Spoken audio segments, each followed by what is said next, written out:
Hey, good morning and welcome to Breakthrough Walls. I'm Ken Walls and I'm your host. And today I have a very special guest joining us from the great state of Georgia, Mr. Michael Corbin, who is somebody you want to hear from, trust me. So do me a favor and wherever you're watching this from, whatever platform you're watching this from, please go ahead and share this out with everybody that you know. And let's get a bunch of people on here um, to hear Michael's story. So we'll see you in just a minute.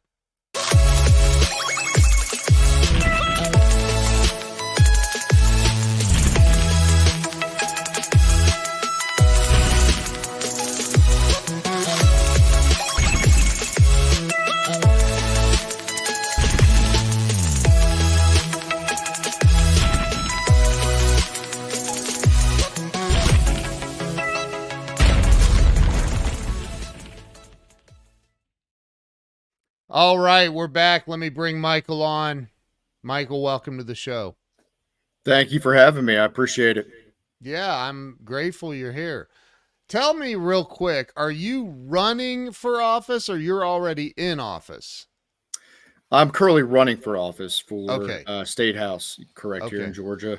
Okay, great. Great. So we're going to help you get elected. That would be awesome. We need to do And that. I think once you hear the opponent I'm going against, you'll be even more motivated to make sure that I win. I am motivated to make some changes in our country. I know that. But we're going to Absolutely. talk a little bit about that here in a bit. But let's start with you. I've interviewed over 580 celebrities and entrepreneurs, and um, I started this to make a change to help people get unstuck in life, if you would, and I think a lot of people right now, especially with the crazy weather and all the stuff that's going on, I think a lot of people don't know what to do, man. They're stuck, and I want to help them, and I think you can help them too. So, start with telling everybody where it all began for you. Where were you born and raised? Yeah, I was born in Ohio, so that is where my roots are. My family is, but I moved down here in in my youth. It was 13 when I say down Okay. here into the district I'm actually running for, representing to Duluth, Georgia. So I moved down here in the early 90s. Went to high school here. Went to the University of Georgia. Got a uh, degree in political science, international affairs. Left college and then went into the business world. And I've been in the telecommunications technology sector for a little over 20 years now on the business Okay. development side, and really just started getting into politics back in 2022 when I ran for congressional district 7 here in Georgia. And how did that go? It went well, actually. It was my first time running. I lost in a runoff here in the state of Georgia. So, uh, Wow.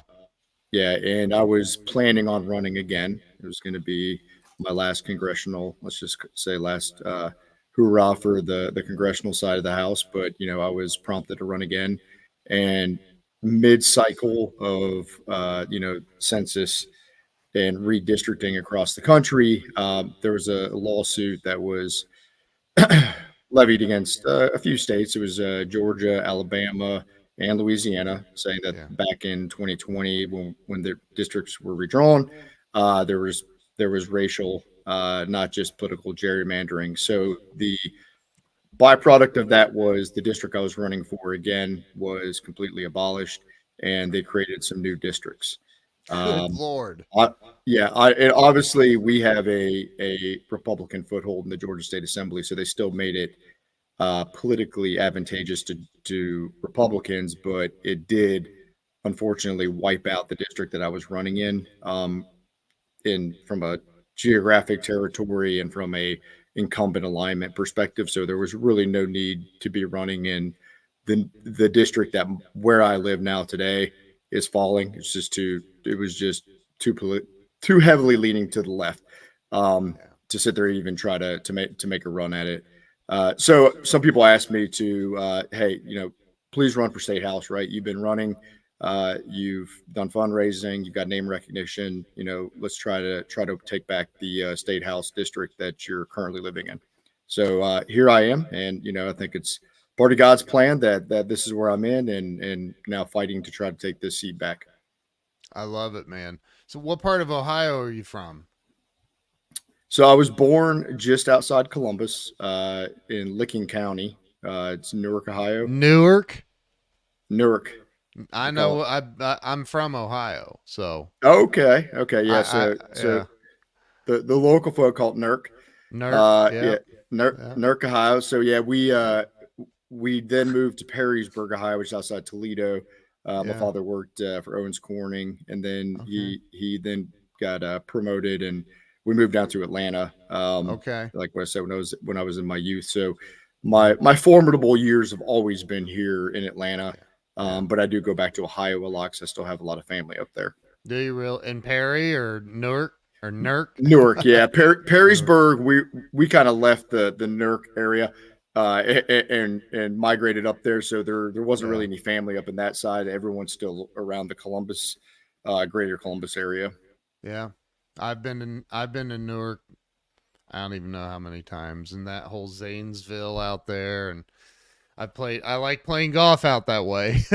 So, but it's been a long time. I live in Dallas now, so Yeah, but and so I would say just one piece about Ohio is it's actually it's coming back, but yeah, it over the years from being a kid and seeing what that area was, and there's a lot of manufacturing and just a lot of yeah, good blue collar, hard working, folks that were up there, yeah, and just seeing it how it's deteriorated into what it is today. And I think it is coming back. Some of the job sector, some of the companies that are moving there, but yeah. what NAFTA did to Ohio and really just you call it the Midwest was just awful.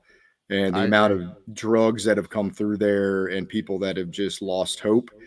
And it's such a stark difference between when I was a kid growing up and then going back up there now. Yeah. It's very sad to see what can really happen when very bad policies are put in place, especially at the federal level. I have a really good friend that served 2 terms as a Republican state senator up there, Kevin Bacon. Really good friend of mine. Not the Kevin, he's the other Not the Kevin Kevin. Bacon. Yeah.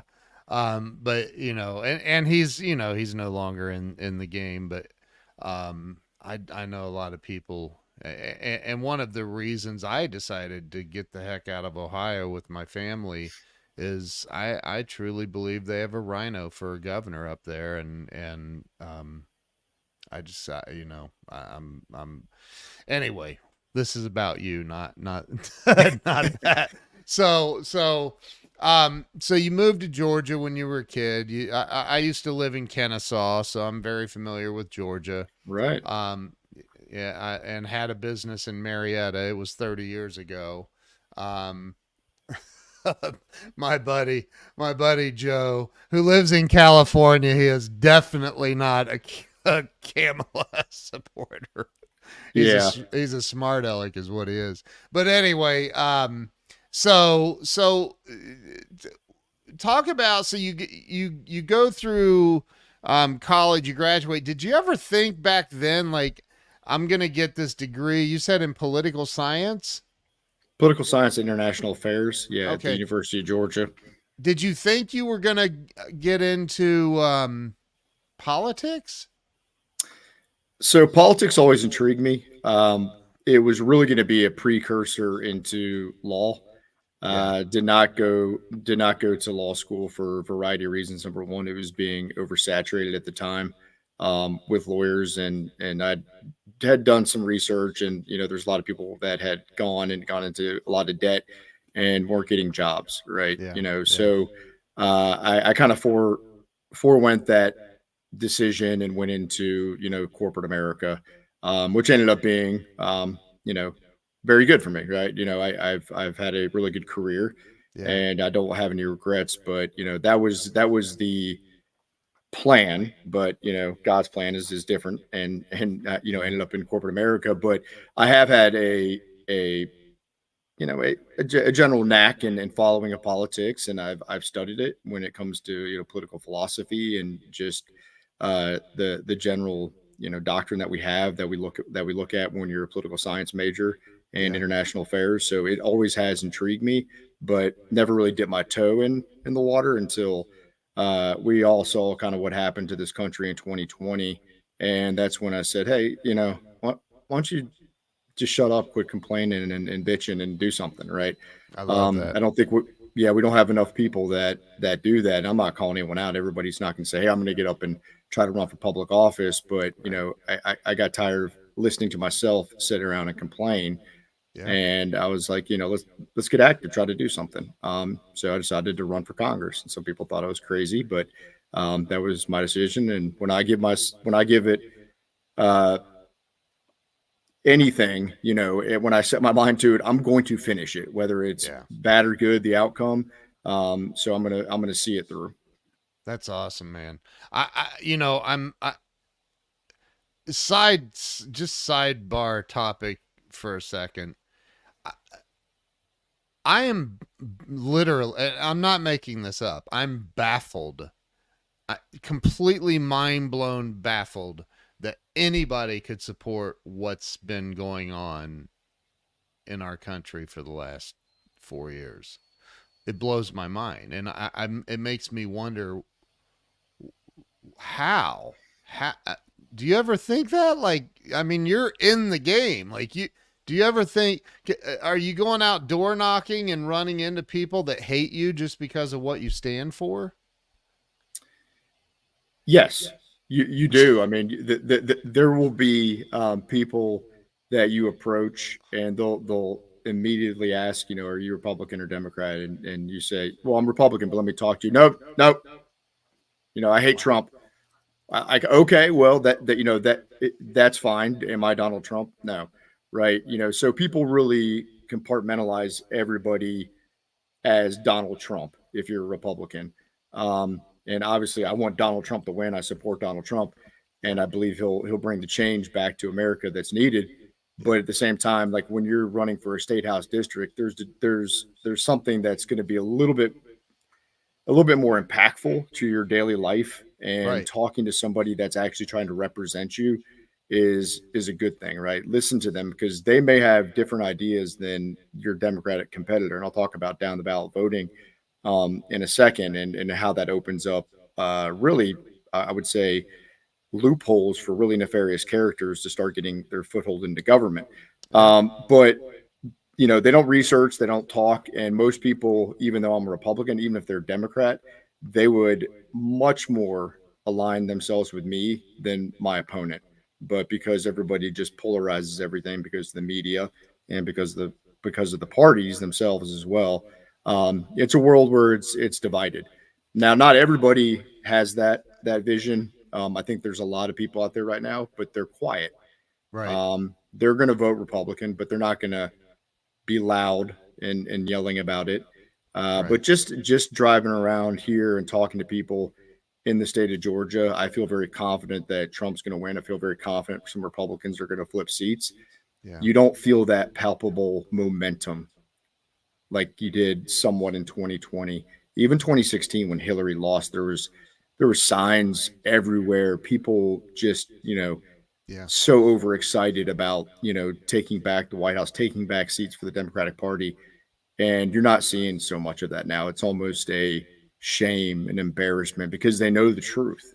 They're Yeah. living the truth. Yep. So I think, those people have buyer's remorse. I think there's going to be a lot of them. They're not going to come out and blast it from the rooftop, but they're going to vote Republican. Yeah. I think about that. I think, like, you get into that.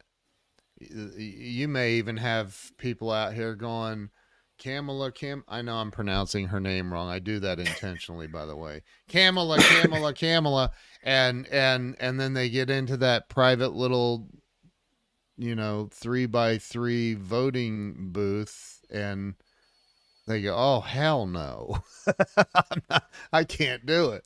Like, Exactly. I think that maybe I don't know, but so I'm just curious where what part like District 97 is what part is that's part of Atlanta, is that right?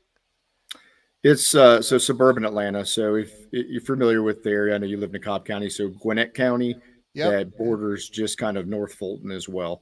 So it's Peachtree Corners, Yep. which was newly incorporated back in 2014, and then Yeah.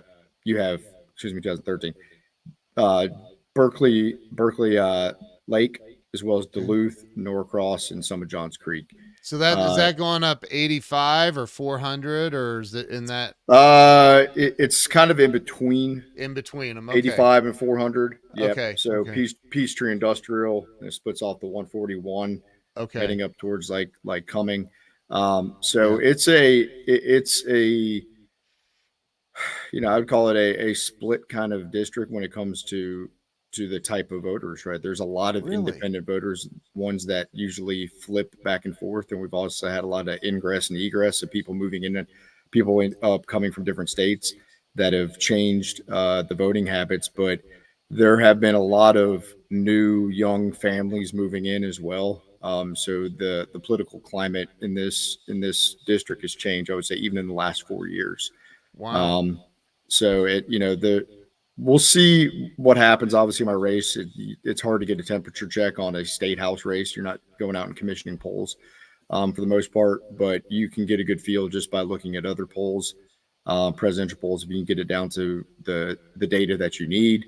But yeah, the community in and of itself, it's kind of broken 50-50. You've got, apartment complexes, and then you've got, multi-million dollar houses off the Chattahoochee River. Yep. So it's kind of different worlds living together. What are some of the struggles that you're facing as you're campaigning? And I'm assuming that your race is for November 5th as well. Correct. Okay, so what are some of the challenges you're facing as you're running against? And you said you were going to talk about your opponent. Um, I think everybody we need to know. The world needs to know. Like what is it you're up against? So I would say I'm up against evil. Well, Uh, yeah. she is a it's tough because if you're running against just a Democrat, there's a lot of things that you're going to fight against. In terms of just policy issues. The individual I'm running against, Rua Roman, she literally has ties and was a founding member. She actually founded the Georgia branch of CARE, which is the Council on American Islamic Relations, and that Wow. was that they were heavily investigated by the FBI in 1993, and they are on the terror watch list. Oh And my she god. What? exactly, yes. So there's actually there's books out there about it. Care is Hamas. On her Oh my. website, she proudly, and this is all FBI court documents. Um, how they were founded by the Muslim Brotherhood. So I'm up against a an opponent that is the mouthpiece for Hamas. CARE was set up as an organization to spread propaganda to the American people of them being a humanitarian and civil rights organization um, for the Jeez. Nation of Islam and Muslims here in America, and then at the same time funneling money to Hamas and supporting Hamas and spreading a different jihad message to the Muslims here in America. So she's been part of that organization, led it. She has publicly refused to denounce October 7th. Just on the anniversary of it a couple of days ago, she was going around in the district having set not to sell not to say, hey, this was a horrible tragedy again, or denounce that it was terrorism even in and of itself, but to go around and talk about um, the Palestinians that are under siege and have community coffee talk shop about that, again trying to spread that information or disinformation to Americans. So she's a product of down the ballot voting. Yeah. where people do no research and put And into office they somebody, vote for a terrorist and don't even realize it. don't even realize it. And the scary thing is, Oh my she comes god. out and actually proclaims this, that this is her blueprint. She does not even care about the Democratic Party. She went to the DNC and was mad. She doesn't like Kamala Harris. She doesn't like Joe Biden because they're not doing enough. And she wanted to speak at the DNC, and um, they wouldn't let her, obviously, and she got mad and started this movement. And she's basically anti-state of Georgia, anti-state of anti-America, anti-Israel. You know, everything about it. And she proclaims it to the rooftop. You know, she says, you know, I'm using my elected official status, and she says I never even wanted to get into politics, which is a lie because she was a political science major and was actually the student body government president at Oglethorpe University, and then went to Georgetown to get a MBA, excuse me, not MBA, PhD in public policy. So she's been priming herself. They Yeah. have been priming her, and she is now an elected official, and she proclaims it. She's using it as a platform to get her message out there. So So she's the incumbent then she is. that you're running So against. Okay. yeah, and back to your Wow. question, what the biggest uphill challenge is because this is a state level race, getting any attention about it, anybody actually looking about it or caring, especially in the middle of a presidential cycle, because everybody's hyper focused on the presidential race. But you know, win or lose, you know, I will continue to say that America, you know, you need to look at who you're voting for, whether you're Republican or Democrat. Look at their background, look at what they're tied to, because she is a blueprint for these terrorist organizations. This is how they get in, and this is how they take us down from the inside out. So that's been the most frustrating thing, is because you can't, as a candidate, go around, especially me being the candidate, a white male, saying that, you know, she is a terrorist, thing like that, because it comes down to Islamophobia, which I'm not. I've had Right. Muslim friends, you know, Yeah. they're not all terrorists, but at the same Yeah. time, she has a nefarious background, and people need to know about it. And there's not much education around or attention around what she brings to the table. That's not even getting into her policies. You know, that's just scratching the surface of who she is. Now the policies are another thing. Let me play the devil's advocate for a minute. You know, because I have some Muslim friends, a handful. I don't have a lot, but I have some Muslim friends that I'm sitting here thinking of a couple of them that are literally the salt of the earth. They would give you everything they own to help you. So they're not every Muslim is a terrorist, right? No, they're And you not. did just say Yeah. that. You did just say that. But there is an extremist side for sure, and it sounds like that's what you're facing. The other thing is my grandfather was in World War II and served. You know, went on two tours in World War II. He died a Democrat, and you know, I've never been a Democrat. I have lots of Democrat friends, but it's completely different today. I really don't believe my grandfather would be a Democrat today in today's party, because it seems to have become a really radical situation in a lot of cases. And again, it sounds like you are facing the same thing. Yeah, I would agree. I mean, the parties have changed, right? I think, you know, even looking at the, you know, the union not endorsing the Democratic Party, I think was what, the first time Yeah, um ever, I think, since right? yeah, I Or think ever. it, it's So crazy. you know, it they know it, and I think America knows it, and you don't have to go back too far as to going back to, you know, 2016, right? Yeah. You saw Donald Trump get so many votes from these blue collar so-called democratic strongholds, Yep. and everybody was like, wow, and the polls were so off. And I think we're going to see once again a repeat of that, right? Yeah. You know, Kamala Harris does not and the party in general does not connect with those voters. It does not connect with those people. And whether they're going to again get up and shout about it and yell about it, maybe they will. Some of them have, I believe. I've seen some of the rallies and some of the numbers just there in Pennsylvania. But they know that it's not the party that they used to belong to. They know that they do not have their backs and really anything, jobs, when it comes to energy, when it comes to anything that's going to help them out, education. So you see that shift. And I think that's what happened in 2016. In 2020, it didn't happen because we had COVID, and Biden did connect with some of them because he's from some blue collar areas. And I think they connected with him a little bit more, Yeah. but Kamala's not going to have that luxury. In America is kind of seeing that the Republican Party is one that's more, I would say, common sense, right? Like we're going to make common sense decisions, and we're not going to try to radicalize anything. Not saying that there's not radical folks Yeah. in the Republican Party either, but There are. most of the Yeah. leaders are not going to be radicalized. So Right. different Right. parties, like you said, it's night and day than it was even 20, 30 years ago.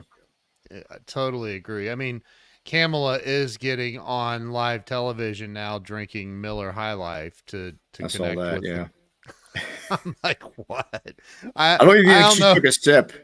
She was like, Nobody even drinks that crap. So no. sorry, don't sue me, Miller, but nobody likes your beer. But I you're up against this woman. Are you allowed to say her name? Yeah, I can say her name. Yeah, it's Rua Roman. You can go Okay. check out Okay. her Twitter her Twitter feed, which is typically nothing about our district or our country. It's just always about what's going on over in the Middle East, Yeah. and her cause, right? So uh, I say to all the constituents in my district is that we have no representation at the Georgia State Assembly. We don't. She is there using her elected official title to be a mouthpiece for CARE, to be a mouthpiece for international causes that have Yeah. nothing to do with the educational system, with our economy here in Georgia, with public safety here in Georgia. We're literally might as well not have a representative. So, Mm. it comes down to people saying, hey, do we really want somebody who cares about these things, that's going to vote for them, that's going to think about them, that's going to read what's being proposed? Or do we want somebody that's just down there for their own self interests? So pretend for a moment that it's November 6th and you've won. And now you're talking to everybody in your district. What is it that you're going to do for those people that are in your district, and how do you see that spilling over into state and national impact? For me, first and foremost, economy is huge, right? And I think Georgia's done a great job of bringing jobs Yeah. into the state, companies into the state. Kemp has done a great job of doing that, breaking down barriers and less red tape. So I'm going to continue to do that. I want people to have access to jobs and have the ability to grow and realize the American dream, have access to affordable housing, buy their first home, all of those things. But I would say first and foremost for me is education. I'm a daughter, or excuse me, I'm not a daughter. I'm a son. I have daughters, two daughters, Yeah. 110, 17 in the public schools. My wife is a public school teacher. Um, it's something that I'm passionate about in this community. I've got friends that are my age, people that I don't know that are my age that have kids in public schools. We all know what's happening in our public schools, when it comes to just the educational levels and what's being taught. Grades sliding, number one. So we need to put more and more focus into public schools. We passed initiatives here in Georgia, which, the school voucher program, the bottom 25% can take a voucher and move their students so their taxpayer dollars go with them, not with the school. That was a lot of pushback by the Democrats saying that it was a welfare program for the rich, which makes absolutely no sense because most of the underperforming schools are not in rich areas. Right. And the rich people already have their kids in private school. So it's actually helping the kids that need it. So continuing to fund and focus and make sure that iron sharpens iron, that those school districts get better, and making sure that we're funding those school districts and making sure that we're attracting the better teachers to those school districts. So we're not saying, hey, take your kids and move them somewhere else, but also, hey, at the same time, we're also in parallel. We're going to make sure that we're paying teachers that want to go to those districts to make them better. That we're going to pay them to do it right. We're going to attract quality teachers. But Yep. before that even happens, it's school safety. Um, I want to pass legislation in the state of Georgia that will make our schools the safest in the nation, the safest, that we will not see what happened to Appalachia High School happen again. Um, yeah, I do not want it. I do not want parents having to worry about their kids going to school. I do not want my kids having to worry about dying when they go to school. I want people to get over this stigma of we need to protect our schools. We need to put technology in there that can protect them. We need to put mental health experts in there to protect them. My one mission, if I get into the state house, is to make sure that there is legislation passed to make sure that our schools are the safest in the nation, and hopefully that becomes a model for other states around the country. One of the things that um, I personally I love about what's happening with Trump's campaign is he's got Tulsi Gabbard, he's got Elon Musk, RFK Jr. Um, and Elon has talked about there's too much red tape, there's too much crap, and Yep. there is. You know, I have contacts, and I've interviewed enough celebrities that I can pick up the phone and call and get a hold of just about anybody. But not everybody has that. The constituents in your district, they may have problems going on in life, and they need help. And I think that there's so much red tape and so much of a buffer between the people who are actually in need of help and the people in your position once you're elected that can help them. How do you have any thoughts on that? How you can remove some of that buffer and actually help the people in your district one on one? Yeah, when it comes to certain issues, I think you can do it faster than others. When it comes to like school safety, that's Right. something I think you can get people behind, whether they're Republican or Democrat. I think it's something that's bipartisan. Yep. When it's a partisan issue, it's much more difficult. Yeah. But the money's there, right? It's just pass the legislation. If people would do their jobs as elected officials, then the people that need the help would get the help. Yep. And to say that there's one single answer that would fix that problem to speed up that cycle from, let's say, in sales we call it from quote to cash, right? Yeah. Yeah. How do we propose something and then deliver in a quicker time frame, right? Yeah. Corporate America deals with that. The government deals with it on a much larger scale. It takes way too long to get anything done, whether it's infrastructure, it's jobs, it's healthcare, it's education. Um, Yep. I would say, and not to say I don't have the answer, but I don't really have a silver bullet to say, hey, this is how we fix it, especially not having served, right? If I Right. had served, I could probably say, here's some things I've seen that can provide efficiencies. Just in the Yeah. corporate world, I do that all the time. I'm thinking, even outside of my own, part of the organization, I can look at it and say, well, this is really inefficient, and grab whatever leader that is and say, hey, to help us out here, you guys need to do this. And sometimes they're not even aware of that. So a lot of times it's just about Yep. talking to people, and having those discussions of, okay, well, this is inefficient, and how do we fix it? Yep. And that's what needs to happen. And if you can't have those discussions and you don't have a mechanism to make those discussions go faster, then yeah, people will continue to sit there and wait for the promises that they were promised. And by the time the next election cycle comes, that person who promised it maybe not there anymore. Right, and I think that too many. I mean, you've seen the videos. I don't know if you've ever been involved in them, but I've seen videos where people are going to town hall meetings in their local little municipalities, and they're treated like peons by the mayors and the people sitting on the city council, and it's like, dude, what are you doing? Like, you can't We do hired that to you. people. Yeah. Right. And we can fire you. I just saw the Yeah. video of the town that changed the locks on the local city hall. They said you're out of here. So like, I really, and I think from what I know about you, and we hung out on X a couple of times on X Spaces, that you're the kind of guy that's like, dude, I'm just here to be transparent and communicate and help. That's it. Yeah, exactly. It's just, I have no other ambition to be here. I mean, taking an elected official position, you're not going to get rich unless you're somebody that's doing insider trading and all that other stuff. That there's a Right. lot of people that do that, and I hate career politicians. I want to do this, and there's certain things I want to get done.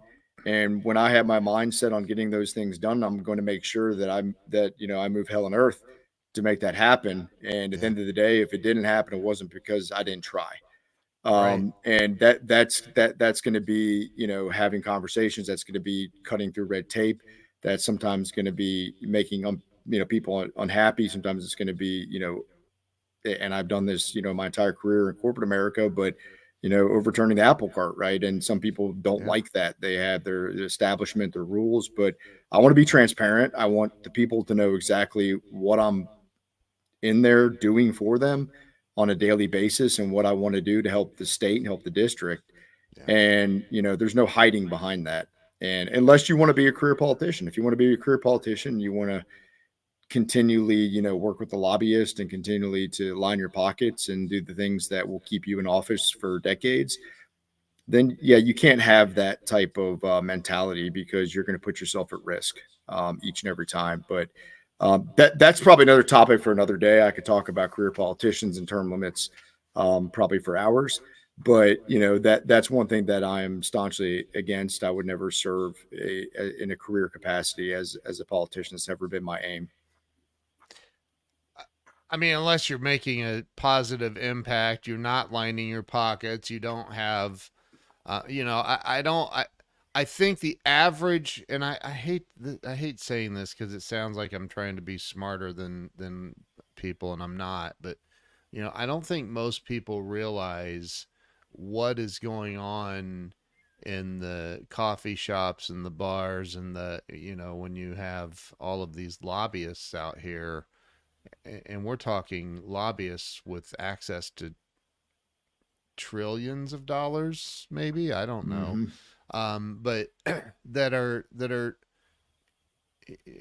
I we can sit here and I won't call out her name, but somebody we know that was in a very high level in government for her entire life, and she goes in worth nothing, comes out worth $120 million.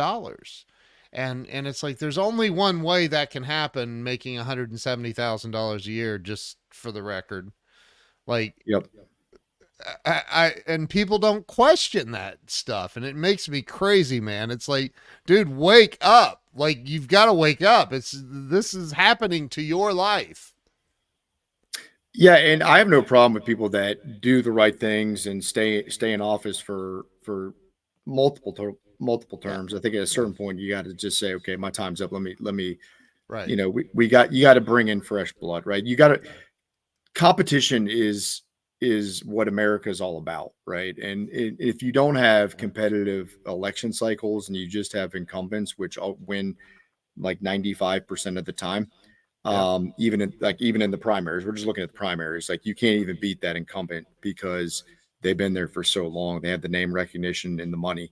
So, if you don't have competition and get those people out, whether they like it or not, and then bring in two new people to bring in new ideas, or maybe it's the same idea, but a different person, you're not going to get better as a country. And you're going to see what we've started to see. And that's when people can get connected to those folks that live as kind of the DC monsters or in state houses as well, Yeah. and like you said, have the back alley deals, and all of a sudden become really wealthy. And I have no problem with becoming wealthy once they get out of office. Like if you want to go and write a book and do a bunch of speaking engagements and parlay Right. that into a successful career post, Yeah. your political career, then yeah, go do it. But when you're in office, do your job. Don't Thank you. sit there and take money and just for the most part abuse the taxpayers' dollars. Again, it baffles me that people don't see it. That they just don't see it. And I've had people recently say, I mean, we're not going to run out of money. The U.S. government can just print it. I mean, they do. They print it, and it's not going to drive inflation up that much for them to print another $30 billion. And it's like, yeah, what? How? I mean, I'm not an economist by any stretch, but that just seems insane to me. Insane Yeah, to me. I mean, yeah, it doesn't make sense. Yes, we can. I mean, theoretically, you can continue to print money till the end of time, but Yeah. it's just like anything else out there. I mean, again, I'm not a economics professor or anything either, but Right. yeah, the more that's out there, the less of the value of the actual things are that you can use to buy that with, right? So Right. yes, the money can be infinite, but the goods and services that are tied to that are not. Right. So it doesn't make sense. Yes, you can continue to print money, but can you continue to make and provide the things that people need? No. Right. Right. So it just, I think when people say that, it's the government trying to make Americans feel safe when Yeah. it's really not safe. Right. Right. Um, because you just think of money. Oh well, money's they can continue printing money and buying things and making things. At a certain point, no, you can't. I agree. So let's pretend you're talking to every single person living in your district right now. Somehow magically they all heard about this and decided to watch at the same time. Um, why should they vote for you? What is it that you're going to bring to, I mean, at the end of the day, what is it you're going to do to add money to their paychecks and make life easier and better for them? Yeah, at the state house level, the when it comes to money, it's just about continuing to bring in jobs, right? That's the biggest thing is bringing in jobs and companies that will produce those jobs that people can have careers that people can get. They're not just working in retail that are stuck in a rut. I want people to be able to go to, have different paths, especially when it comes to education. But when we're talking about jobs that, yeah, there's blue collar, white collar jobs. Like I want to make sure that our state's set up for number one, an educational system that provides two paths, one to traditional college and one to technical college or vocational school. And then that we've got companies out there that are coming here that are providing jobs for both of those areas. If we can do that and continue to do that, there's going to be jobs and people are going to have money. Now, when Yeah. it comes to inflation, that is harder to control at the state level, right? Yeah. Obviously a lot of that's federal money, printing money, passing bills that we don't have control over. Right. But I would also say taxes, right? Continue to lower taxes, and give back to those that are, or give money back in the wallets of the people that need it. um, and we've done some great things with homestead exemption, passing some laws there to give relief to homeowners and first time homeowners. So there's a lot of things that we can do that I want to make sure that people have avenues. Number one, to jobs, and that includes educational paths. And then number two, making sure that we've got taxes that fit where those people are in their life, so they're not being hurt. And we've been doing that. I think Governor Kemp's done a great job in the state of Georgia. I know there's always been a lot of back and forth between him and Trump, but he's very aligned, very in tune with the state of Georgia and making sure that those things are happening. And I would continue pushing to make sure that Georgia is the best state to live in. Um, and that takes making sure that we have the right people passing those laws. Um, And Yeah. I would just tell you, anybody in my district, that if you want that future for Georgia, then vote for me. If you don't want that future for Georgia, if you're just looking at it as a D versus R and a win versus lose in your back pocket, um, then you're doing yourself a disservice, because we need people that want to help you. I want to help you, Yeah. whether you're a Democrat or you're a Republican. I want our state to be the best. I was thinking about this, and not even because of you being on the show. It's because I feel like I never leave X. Like it's always open, and and I have so many alerts turned on for a lot of big accounts, so I'm constantly, bombarded. Do you have a Um, smartwatch? Yeah, that mine's always constantly going on.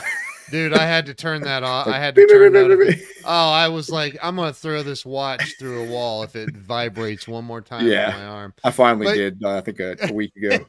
I had to. But I think about. I was thinking about this morning. I was thinking, about doing a post, and I'm like, there's, and I hate to say this because you're running on the Republican ticket, but I don't even feel like there's a Republican Party anymore or a Democrat Party. And let me explain that. What I feel like is we have a humongous group of people that want to make America great. Period. Doesn't have to. Don't associate that with Trump. Just pretend that it's RFK Jr., it's Elon Musk and Tulsi Gabbard, three Democrats, by the way, and Trump, who was a Democrat his entire life, and this group of people that just want the country back to some sort of normalcy. And then you have this other group of radicals over here that I feel like they want to bring communism or some form of craziness that it just doesn't make sense to me. I know that there are Republicans that are rhinos and Republican in name only that are it's like a uniparty against the people that want the country to be great. I don't know if that makes any sense or not. That's why I didn't do a post, because I'm like, how do I even put this out? I don't know how to say it. Yeah, it's tough because you can't really marry one ideology with either party anymore. Ah, Because I think there is this group that and just call it Americans, that have that American pride, right? We want that American pride back. We want to see that flag. We want to know that jobs are in our country. We want to know that our military is in a good position. We want to yeah, be that country that, if needed, we can go help another country. And that sense of pride has just been completely diminished, over the years. And Trump started to bring it back and brought it back, almost to the full tilt.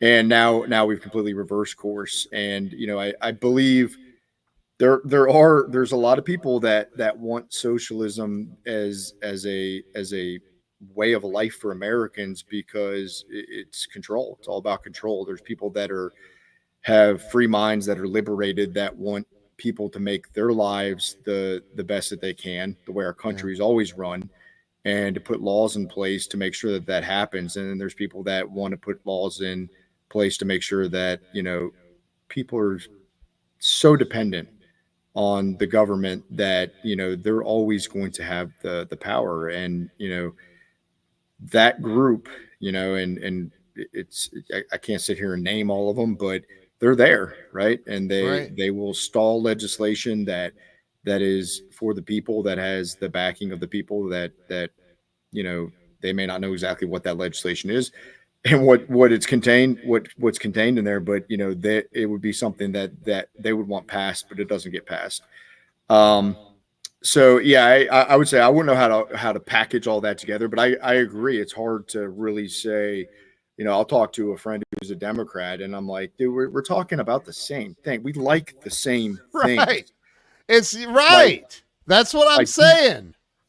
do you want your kids to go to a safe school? Yes. Do you want your kids to have a good education? Yes. Do you want to have lower taxes? Yes. Okay. Then why are you aligning yourself with these people then, right? because like that's the governor, way like my mom and dad did it, and that's how I do it. Or what? I mean, it's just yeah, crazy, dude. like I couldn't do like if the Republican Party had changed that much. Um, I couldn't see myself voting for him if they had turned into a party that wanted control of Americans. And I don't think Yeah, the Democratic Party has always been about that. Now they've always wanted bigger government control, but yeah. not to this level. I, Look, if I still lived in Ohio, I can promise you I would never vote for Mike DeSwine again. Sorry, I just wouldn't. I just would not vote for him again, and it's because I lived there and I saw enough to see enough, and I think that again I don't, and maybe people don't understand this, I don't know, but you literally have almost a 0% chance of winning an election if you're an independent, if you're not registered as Republican or Democrat. And you can't vote in primaries in most places if you're not registered to one of those two parties, which is just unbelievable, also. But, like,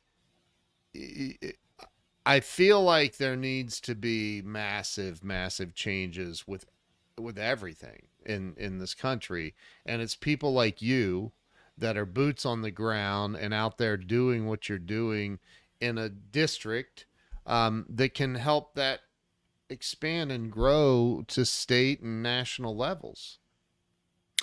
Yeah, we just we can't give up. We've never been a country of quitters, Right. and we're going to continue to have people like myself, and there's a lot of other people that are out there that want this country to succeed, Yeah. that are going to fight against what's happening right now, and that's really nefarious characters, and you can't sit here and say all the Republicans are perfect and these angels because there's a lot of people that aren't. Yeah. You've named some as well, that are in there for all the wrong reasons, but we have to just go back to our roots and think, well, how did this country get formed, and what was our Constitution about? um, and really make sure that people understand that. And you're not going to be able to go around and give a constitutional education to all your constituents, but you have to have people with that mindset of this is what America was built on, what it was built for, and why it's worked so well for so long. Right. And if we have enough people continuing to stand up and run, and it's not easy, I'm going to tell you, it's not easy to run, and put yourself through the ringer, put your family through the ringer. It's not easy to raise money. It's not easy to take time off to do this sort of thing. But we have enough people, and I get passionate about this because I want people to see whether I win or lose that you can do it, and if there's enough people like myself that are continuing to run, the law of averages are going to say we're going to win, Yeah. and we're going to have the right people. So continue running for office. Continue if you have the ability to do it, try. And Yeah. if we have enough people win and continue getting into public office and doing the right things, we'll see things change. And maybe we won't see it in my lifetime. I don't know, but eventually it'll change. Maybe when I'm in a retirement home and I'm looking at the TV, I'll see that Yeah. the world is what I kind of knew it as when I was a kid. And that's my dream. That's my hope. I think that even if it's because I would never run for office. Sorry, I just wouldn't. But I do have a big mouth, and I'm loud, and I've had, Dr. Jerome Corsi, who is a double PhD in political science and friends with Trump, and been a personal advisor to Trump. He's been on my show, and he's a friend of mine, and I've had Judge Ken Starr, who impeached Bill Clinton. Ken has since passed away, but Ken was an amazing guy, and I actually hung out with him in person, and super super guy. He's been on the show, so you can have a voice because anybody can do this. This very minimal investment to do this, and you can create a voice and get out there and talk to people, and again, like, I think you get it from my perspective. I think that the entire system's pretty screwed up, and we need people like you that are going to go in there and actually do something instead of trying to jockey around to figure out a position for a um, lifelong political career, and instead of making real changes. Yeah, and conversely with what you're doing, Ken, I think I applaud your efforts in listening to just some of your last. I know you sent me your Facebook page. And I listened to some of them. Having a common sense show that brings to light that what we need is to get back to that as a country is a breath of fresh air as well, because I think there's a lot of the media now, whether it's somebody trying to run their own podcast or it's just the major networks, it's about being that polarizing force. And we also need to have people that are in the media that are having these conversations, because without it, I'm running for office, but I'm not going to get out there if I'm not on shows like yours, right? Yeah, So people yeah, aren't going to hear from me. So we need yeah, everyone doing their part. Whether you're running for office and what you're doing, there's no small thing about it. That's an investment.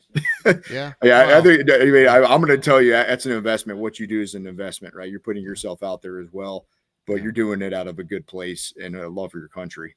yeah. I am. And I think that everybody should be doing it. I'm at least put in, because if you don't take some sort of action to make a change, you don't have the right to bitch about it. Sorry, not No, sorry, actually. well, that's the same thing I told myself Right, before I ran. It's like the world's on fire, Mike, and you're sitting here complaining about it, watching the TV, and okay, well, what can you do about it? right. You're doing this. I ran Yeah, for office. yeah, It's like people have to be motivated and look internally and say, well, am I going to be part of the problem and just get on and complain about everything, or am I going to try to make a difference in people's lives for the better? So that's just and I'm not saying that everybody has to do what you or I did when they come to that moment in their life, but there are a lot of different ways you can get involved for the better. agreed. 1,000% agreed. Michael Corbin, holy crap! Thank you for coming on. You're in a great area for sure. I love that part of. I love most of the northern part of Atlanta outside of 285. But Yeah.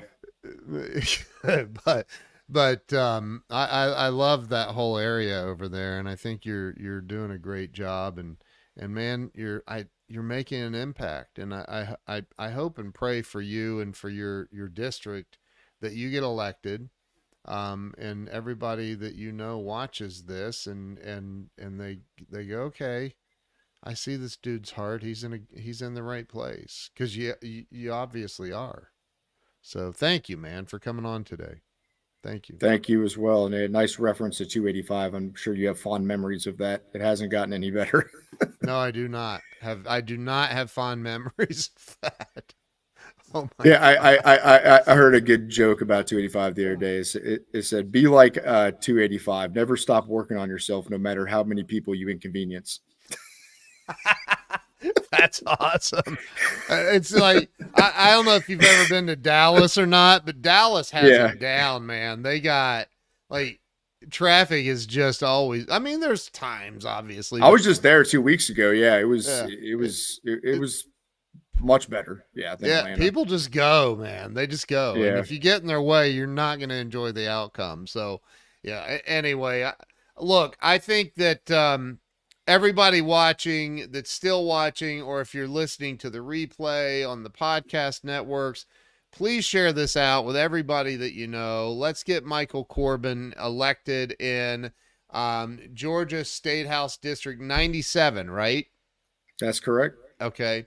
And you can go to Corbin4GA, that's CORBINFORGA.com, and check out his website. And I watched the video of you and your family together. I loved that video. It was awesome. But I really think that y'all need to go check this guy out and really see who he is, and see his values. My wife is on here. She says, best of luck to you, Michael. Thank you, Jill. So yeah. So anything else you'd like to say to the audience before we wrap this up? No, I appreciate you having me, Ken. To the audience, those that are listening or those that will listen, yeah, come check out my website. If you have any questions, I would always say, email me, call me. Hit me up on X. On X as well, so you can message me. And yeah, if you ever have any questions, let me know. The more Yeah, support, the better. So if you like, what I've said, I'm about, and the conversation, I'm always up to talk. So I appreciate it, and that's awesome. God bless America, and Amen. let's just keep our heads on straight and keep positive attitude, and we'll get there as a country. Amen. Amen and amen. So everybody get out and let me say one more thing. I'm going to say this. I'm going to say it. I was hell bent on I'm voting on November 5th. Period. I'm voting on November 5th. However, now that I see some of the stuff, the FBI yesterday broke up some terrorist plot to attack. I don't know where, but on election day, and I'm afraid that there are nefarious um, people out there that are going to try to interrupt our election day of November 5th. So I'm voting early. My wife is voting early. I've never voted early ever in any election, but this year I'm going to.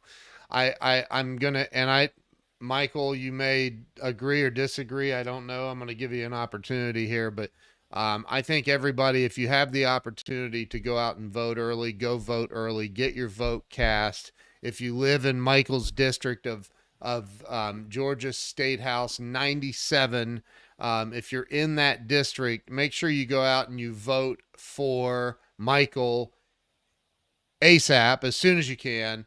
And how do you feel about the early voting stuff, Michael? It, I would say, yeah, do it, right, because you can't predict what's going to happen on one single day, right? There's a whole That's right. week of early voting, and you can get out there less, not standing in long lines. Number two, it's less voters that candidates have to go after and chase, right? So it also saves the candidates and the party time and money. So if you go out and do it, there's nothing wrong with it, right? Get rid of the stigma. And I think Donald Trump has gotten rid of the stigma. Yep. Um, just get out there and get it done. Get vote, right? Don't leave it to the balance of voting day. If you have to wait till then, do it. If that's really your choice, I have nothing against doing that. But yeah, vote early. I can't say vote often, obviously, but vote early. Get in Yeah. there, and make sure Right. that your vote is counted. And in absentee voting, if somebody is doing it absentee, get that thing in the mail. Yeah. Because we know that there's been issues with the postal service, and get that thing in the mail if you are having to vote absentee. I have a question, and we're going over a little bit. I'm sorry about that, but a question just came to mind. And Sloan is saying it too. Thank you, Sloan. Vote early. Michael Hey, is a Sloan. must win candidate. I agree with that. And my wife says take people to the polls. Like there are people that may live around you, near you, in your town, in your area that can't get to the polls for whatever reason. Find out who they are. Get into your local Facebook community groups, find out who they are, offer them a ride, whatever it is, buy them lunch. And I'm kidding, you can't buy votes, but like take them to the polls, get them to the polls, help people get there and encourage everybody to vote. But my question for you is right now, Florida's West Coast is getting ready to be decimated, it looks like, from what I can tell. Yep. And I have a lot of friends over there, so I'm praying for Florida and I mean it's crazy. But the people in North Carolina, Georgia, Tennessee, those areas that have been impacted by Hurricane Helene, some of those there's I know that there are towns that have been completely wiped off the map. Where do they go vote? If I mean, how does that? How do where do people go vote if their voting station or what has been wiped out? Yeah, I mean that's a good question. I think North Carolina's got a got Sloan's in North a Carolina. yeah, she's in North Carolina. I know that they've got their hands full trying to figure out, how they're going to get that pocket to, to get to the polls. But yeah, they can get to any early voting polling place, so they can, vote outside of, the normal polling precinct. But yeah, I think it's going to be, she just said, get, teams to drive people to Yeah. polls. We're going to have to get people to the polls, Yep. and make sure that it's done. Yeah, because I mean, it's a tragic situation, and I mean, it sounds like it's going to be very bad, with Milton, coming there through Florida as well. And my God, the Fort Myers area, if it goes south, Uh, uh, them getting crushed just a couple years ago. My family and I, we went down there this summer. We went down there 2 years prior, 3 years prior, before the hurricane hit. They still haven't even got back to anywhere near normal. So if yeah. they get hit again, I just can't imagine. So, and Tampa's so low lying, on the coastal shelf there, that I just really fear. And I've got friends down there too, so praying for them. Yeah. But Yeah. hopefully there's going to be Florida, and North Carolina, I believe, will get a plan in place to make sure that those people will have access to vote. Yeah. Good. Good. Yeah, and I, Sloan just said they're working to. I know she's working hard on the ground to do it, but yeah, they're working 24/7 to get voters access there in West North Carolina. my wife's on Facebook, Sloan's on X, but they're seeing each other's comments. I love it. Yeah, I love it. That's how we can bring the world together, man. Like, I don't yeah, rule out anything. I think there's a lot of I can't stand a lot of things about certain social media platforms, but I use them like the tools that they are. So but anyway, um, look, man, you've been a great guest, and I thank you for staying over a little bit here. But thank you, and thank you to everybody that's watched. If you have not shared this out yet, there is time for you to redeem yourself and go ahead and share this out, because everything that Michael's talked about and we've discussed, it's important. It's very important. So, Michael, thank you very, very much for being on today. thank you, Ken. I appreciate it. Thank you again for having me on. Yeah. If you can hang tight, if you got another minute, I'm going to wrap the show up, and then you and I can chat once I end it, but I'm going to end the live stream. So thank you to everybody watching, and we will see you all soon. Make sure you share this out and get out and vote. Get out and vote. See you later. Bye bye.